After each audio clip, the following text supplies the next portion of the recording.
The dog ate first. Then the children. Then, when no one was watching, one 9-year-old Elara would scrape the dried rice from Bingo's metal bowl and eat it cold. Her aunt called it discipline. The village called it cruelty. But what happened next? No one saw it coming. Elara's stomach growled so loudly that even Bingo, the family's fat German shepherd, lifted his head from his bowl to stare at her. It was 9 p.m. The house smelled of jollof rice, fried chicken, and fresh plantain. Aunt Nkem's children, Ada and Tunde, had eaten 3 plates each. Their laughter echoed from the living room where they watched television, bellies full, lives easy. Elara stood in the kitchen, hand on her empty stomach, eyes on Bingo's half-eaten plate. The dog had left rice stuck to the metal, a chicken bone with some meat, and gravy that had dried into a crust. 19 years old, and this was her dinner. She glanced toward the living room. Aunt Nkem was on the phone, her voice loud and careless. "Yes, I took in my late brother's daughter. What choice did I have? Charity begins at home, they say." She laughed. That fake laugh wealthy women use when pretending to be burdened by kindness. Elara's parents died 2 years ago in a car accident, the same accident that shattered her spine and left her with a limp. Her left leg dragged slightly when she walked, a constant reminder of the crash that took everything. Aunt Nkem had come to the hospital with tears and promises. "Your family," she'd said, holding Elara's hand. "I will take care of you like my own daughter." 2 years later, Elara slept in the storage room on a thin mat. She woke at 4 a.m. to fetch water, sweep the compound, and prepare breakfast for Ada and Tunde. She washed clothes by hand while Ada complained about which designer bag to buy. She scrubbed floors while Tunde played video games. And she ate from the dog's plate. It started small. Aunt Nkem would forget to serve her dinner. "Oh, Elara, sorry, I thought you already ate." Then it became intentional. "Food is expensive. We can't afford to waste it on every mouth." But Ada and Tunde never missed a meal, never went hungry, never scraped a dog's bowl. Elara picked up Bingo's plate, her hands trembling. The shame burned hotter than hunger. She used her fingers to scoop the cold rice, avoiding the dog's saliva where she could. The chicken bone had barely any meat, but she chewed every bit, even the cartilage. She was so focused on eating that she didn't hear the footsteps. "Ew, she's eating Bingo's food." Ada stood in the doorway. Phone raised, recording. Her eyes gleamed with the cruelty of a girl who had never known suffering. Tunde appeared behind her, laughing. "Mummy, Mummy, come see. The village rat is eating from the dog's plate." Aunt Nkem rushed in, her face twisted not with shame, but with anger at being caught. "Elara, what is wrong with you? Have you no dignity?" Elara stood slowly, the plate still in her hands, rice on her fingers. Something inside her, something that had been bending for 2 years, finally snapped. "Dignity?" Her voice was quiet, but it carried weight. "You teach me about dignity?" The room went silent. If you're wondering what Elara does next, subscribe to never miss a story of transformation and resilience. Aunt Nkem's slap came fast and hard, snapping Elara's head to the side. The metallic taste of blood filled her mouth. Ada gasped dramatically, still recording. Tunde laughed nervously, unsure if this was entertainment or something darker. "How dare you talk back to me?" Aunt Nkem's voice shook with rage.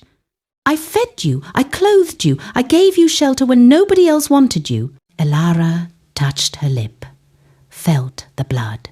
She looked at her aunt, really looked at her. This woman who wore gold jewelry worth more than her parents' funeral. This woman who drove a Lexus while Elara walked barefoot to the market. This woman who called feeding her dog scraps an act of charity. "You fed your dog better than you fed me," Elara said quietly. "And you call it kindness." Aunt Nkem raised her hand again, but something in Elara's eyes made her pause. It wasn't fear. It was something colder, something calculating. "If you hit me again," Elara continued, her voice steady despite her shaking hands, "I will walk out of this house tonight. I will limp to the village square with my swollen face and tell everyone how Nkem Okafor, the wealthy businesswoman, the generous sister, treats her orphaned niece. I will tell them about the dog's plate, and Ada's video will be my proof." Ada's phone dropped slightly. Tunde stopped laughing. "You wouldn't dare," Aunt Nkem hissed, but her hand lowered. "Try me." They stared at each other. The house, usually filled with television noise and laughter, was silent except for Bingo's collar jingling as he circled his empty bowl. Aunt Nkem's face twisted into something uglier than anger. It was calculation. "Fine. Sleep in your rat hole tonight. Tomorrow we'll discuss your future. Clearly, this arrangement isn't working." She turned to her children. "Delete that video, now." "But Mummy," Ada started. "I said delete it." They scattered. Aunt Nkem followed them, leaving Elara alone in the kitchen with Bingo. The dog approached her, tail wagging, and licked her hand. Even the dog showed more affection than the family. Elara limped to her storage room, each step a reminder of what she'd lost. She lay on her thin mat, staring at the ceiling where water stains formed shapes like ghosts. Her parents' faces appeared in those stains. Her father's laugh, her mother's gentle hands braiding her hair. "I'm sorry," she whispered to the ghosts. "I've become what poverty makes people. I've forgotten how to dream." But as she closed her eyes, something strange happened.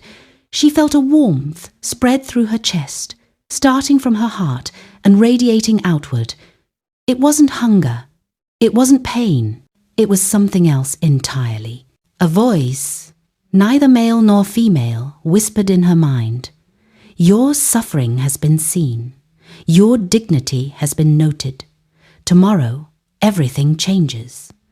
But change demands a price. Are you willing to pay it?" Elara's eyes snapped open. The room was empty, but the voice had been real. "Yes," she whispered to the darkness, "whatever the price." Elara woke to sunlight streaming through the storage room's single window. Her body felt different, lighter, stronger. She sat up, and for the first time in 2 years, her leg didn't ache. She touched her spine, where the accident had left constant pain. Nothing. She stood slowly, testing her weight.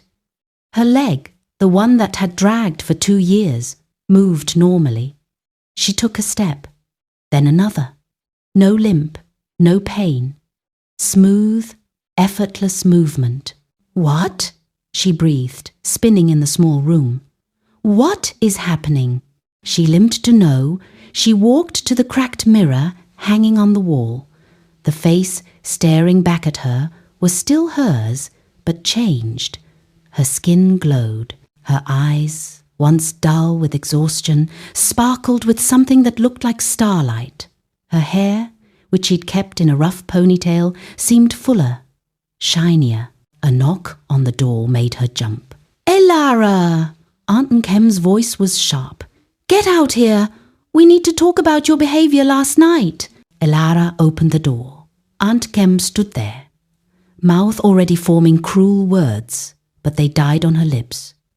She stared at Elara, eyes widening. What did you do to yourself?" "Nothing," Elara said honestly. "I woke up like this." Aunt Nkem's eyes narrowed with suspicion, then something darker, envy. "Well, don't think looking pretty will change your situation. You're still leaving this house. I've arranged for you to work for Madame Bose in the city. She needs a housemaid. You'll leave tomorrow." Madame Bose. Elara knew the name. Everyone did.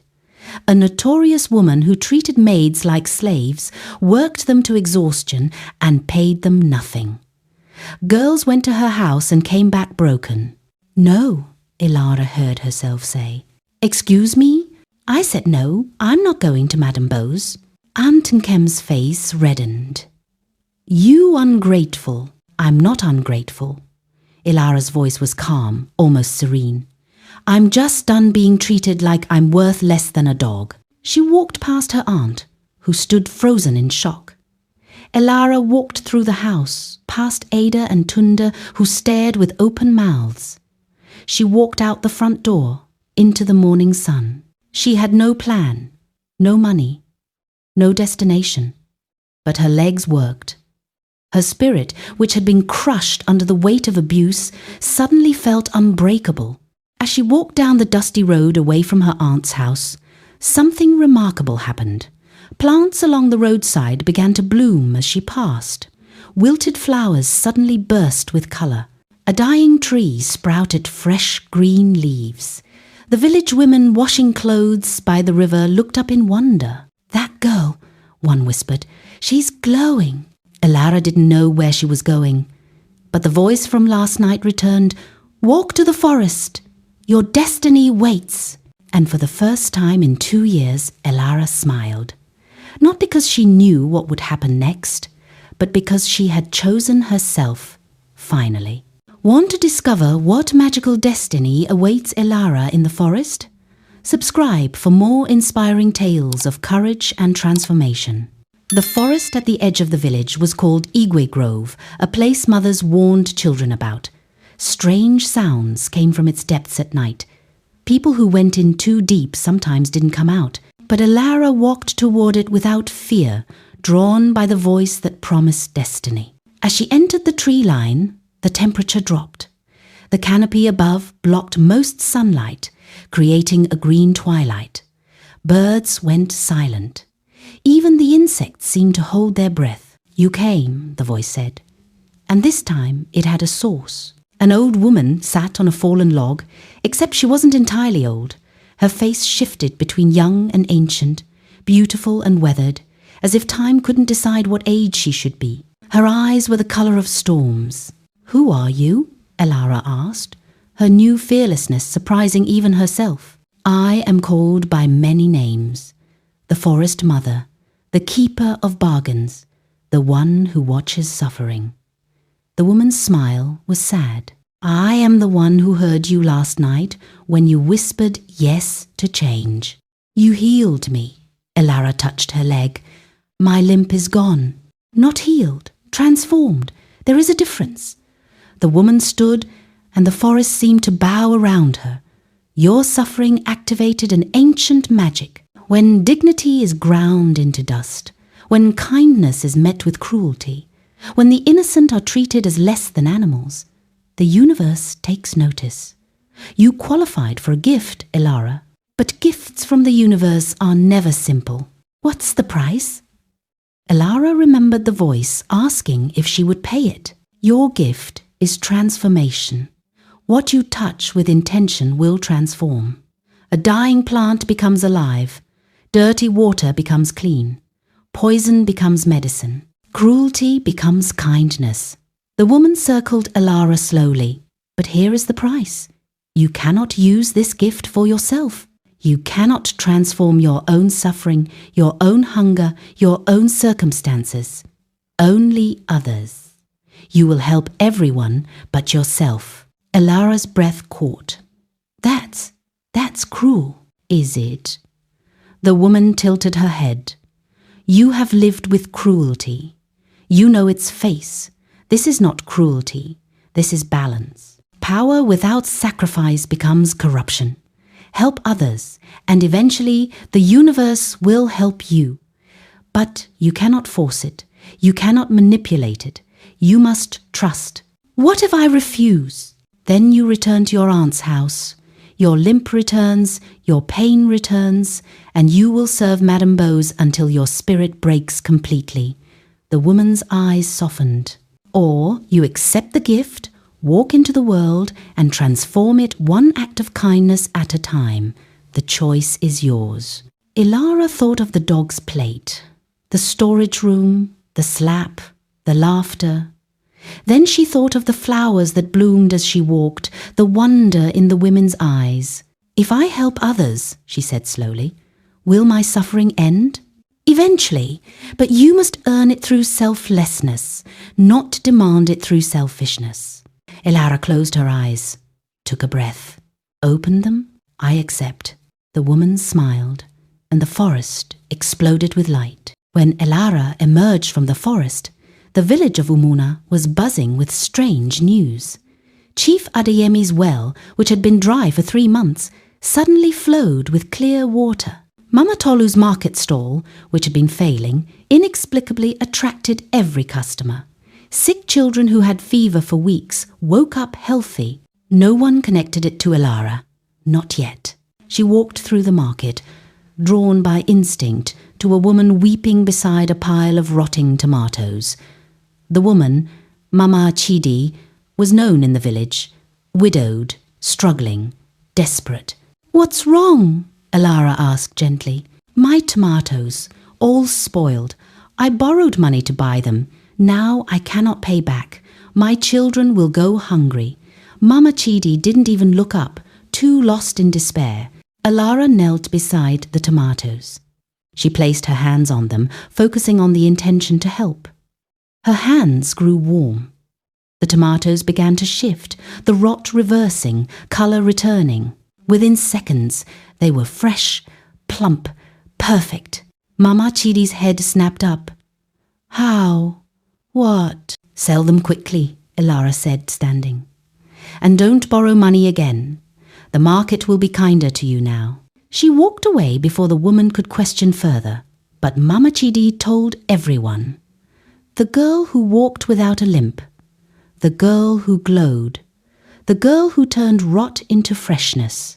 By evening, people were looking for Elara. She had returned to the storage room at her aunt's house, unsure where else to go. Aunt Nkem was away in the city on business. Ada and Tunde avoided her, scared of the change they didn't understand. But the village found her. They came with their problems. A farmer whose crops were dying, a mother whose child wouldn't stop crying from stomach pain, an old man whose hands were crippled with arthritis.